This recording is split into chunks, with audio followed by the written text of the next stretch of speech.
You may not know it, but for the last month, coal miners in Alabama have been on strike. So now these coal miners, of course, have been citing poor pay, terrible working conditions, as well as the company reneging on their contract.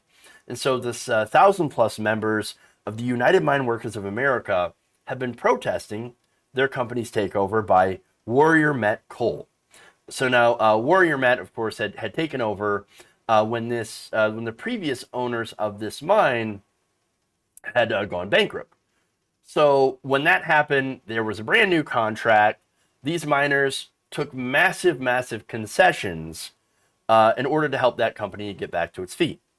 So now you think the company would return the favor by actually saying, okay, once we're profitable, and that was the understanding, now that we're profitable, we're going to start, giving you the benefits and the pay that you had before that you deserve, right, for helping us get back on our feet. Well, unfortunately, that did not happen. In fact, union members say that they have made numerous concessions in pay, benefits, holidays, overtime, and other areas in order to keep the company going and to get it out of bankruptcy. Concessions, they say, totaled more than $1.1 billion. Jesus. So now, again, the new coal mine owners took over for Walter Energy. This is, again, Warrior Met, and they're related, of course, to the investment company BlackRock. And so now they're making, actually, unlike other coal mines, this company is actually making a lot of money. In fact, the company, unlike other coal mines, as I mentioned, they're making money because the coal coming out of this doesn't go to energy. It doesn't go to burning coal, which has, of course, as an industry, has been dying. Their coal actually goes to make steel. And so they've been able to recoup their losses and to actually go on to make profits. So now that means also that the miners are pretty lucky because most coal companies have either gone out of business because of renewable energy and cheaper natural gas. But they're doing fine. In fact, the company reported net income of roughly $500 million a year since 2017, since taking over, and had a small loss last year as a result of the pandemic. However, company profits are actually still really good. In fact, I'm going to go here to a quote from The Real News' Kim Kelly, who had been talking about this on Democracy Now! With Amy Goodman. Quote, back in 2016, when the miners signed on that dotted line and agreed to take this subpar contract, it was with the understanding that once this then new company got on its feet and made profits, which it has, that the time came for the new contract, the miners would see their fair share of the profits. Obviously, that has not happened, and that's one of the primary factors here, is that this company that has investors based on Wall Street, BlackRock in this case, who is sending all of its product overseas and exploiting the labor of these folks in rural Alabama, they're not coming to the bargaining table with anything meaningful. They are not bargaining in good faith. In fact, the union has rejected the latest contract, which again was barely better than their existing contract. Not only that, but some of the tactics that were used have been pretty dirty, including nearly running over striking and picketing workers. Earlier this month, the wife of a striking miner, Amy Pinkerton, was nearly run over by a scab worker. In a video released by the union, Pinkerton said that she had been obeying instructions from the Tuscaloosa County deputies while marching the picket line. Quote, I was just picketing back and forth. Every time that sheriff's officer said asked to stop to let a, as we call them, scab in and out of the mine, I always did exactly what he asked me to do, and I stopped. I was walking, and a guy decided to turn in all of a sudden. I was not even in the center of the road, and he hit me on the right side of my body and kept me going. And kept on going. Wow. Jesus. Imagine that, right? Somebody's walking the picket line, and the and by the way, the scab workers are basically people that are non-unionized that are hired in during a strike. So these are people that cross the picket line and work for the corporation so that they, the corporation can continue to make profit, turn out, and turn out product while the strike is going on. So this person nearly got killed. So now, United Mine Workers of America International President Cecil Roberts witnessed the incident. He called it an attempt by the company to intimidate the striking workers. Quote, "She was obeying the orders of the sheriff's deputy to stay out of the way of the vehicles as they were going in and out of the mine." Nobody was arrested, by the way. Nobody got in trouble for that. As far as I know. That's really messed up. Now, again, this strike has been going on for quite some time. It's entered, I believe, its fifth week, or in the middle of its fifth week. And they've been actually, the mine workers have been going back and forth to New York. Well, wait, why are they going to New York? Well, again, it's for the aforementioned BlackRock Group, who is a major investor in Warrior Met.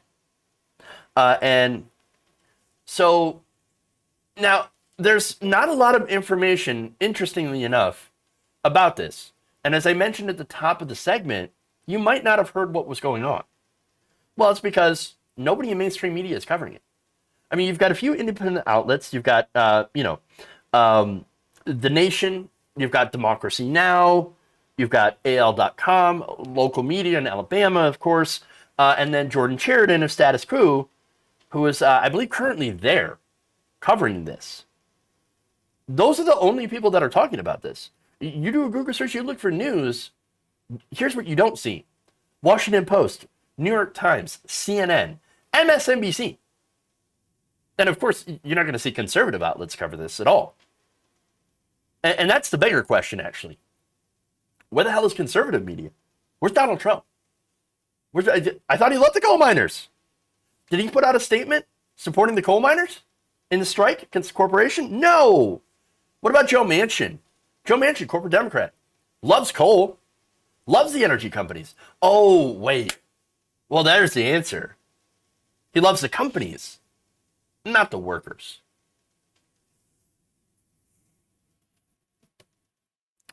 Funny, right? It's funny how it's only working class progressives that are actually talking about how this company is literally screwing over its workers. And so here's the thing. As progressives, we're not in favor of coal energy, right? Because it's dirty and destructive and polluting, right?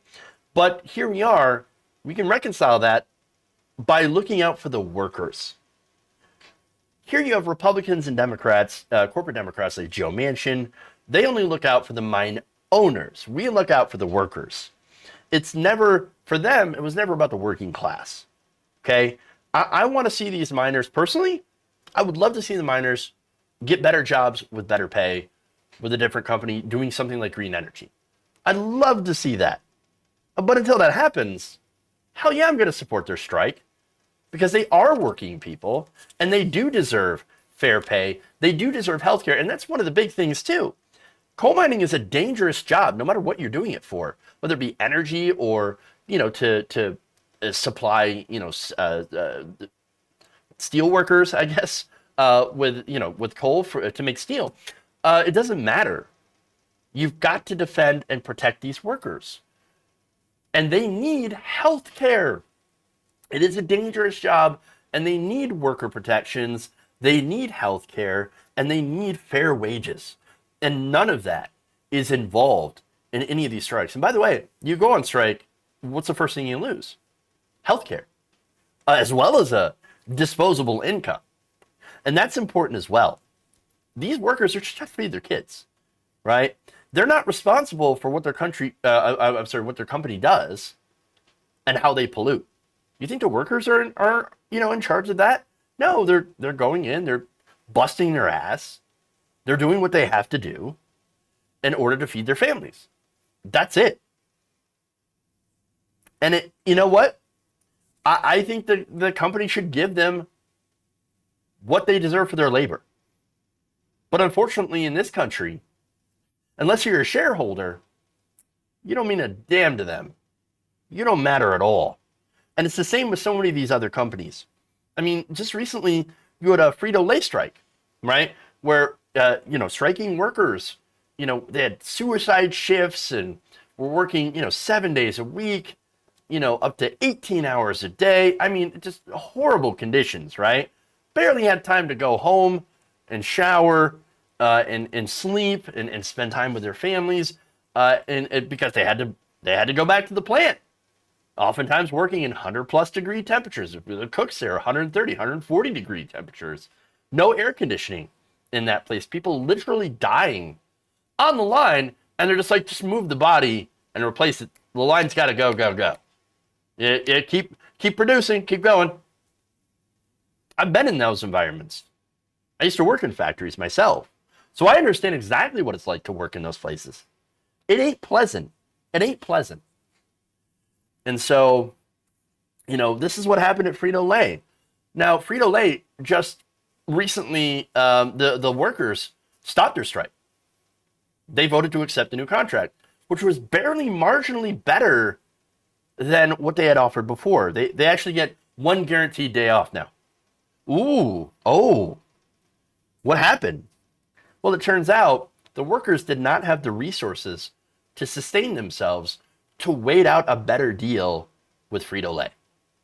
Imagine, this is a company that that in profit made $5.34 billion in profit. In profit. That's not, total revenue. This is pure profit margin that goes right to their shareholders. Okay? These workers ended up having to take a subpar contract and barely get anything for it because all of the resources were on the side of the big corporation. This same corporation, which, by the way, paid people to follow around a guy who was literally electrocuted on the job, was injured, gravely, had two of his vertebrae fused together, was in a situation that he needed to get a surgery in order to, make sure that he's not paralyzed. But he had no health insurance. The company wasn't going to pay for it. And so he had to literally take money from his kid's piggy bank in order to get that surgery. They're crushing us. They're crushing us.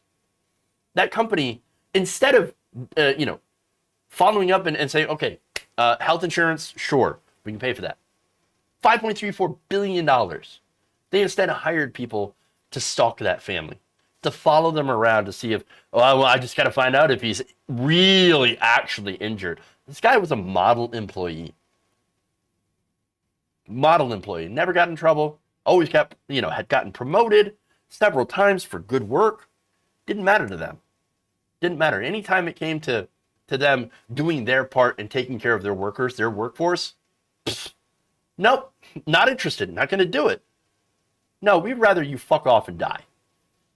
That's what they're telling these workers. That's what they're telling these workers. These companies understand these companies are ruthless. They will crush you. And it's not because they're necessarily evil. And I know some people will look at that and be like, what are you talking about? If anything's evil, it's that. But understand that this is the way corporations are set up. They don't have a morality. This is how corporations are structured. This is a system working as intended. It is their fiduciary responsibility to maximize profit for the shareholders.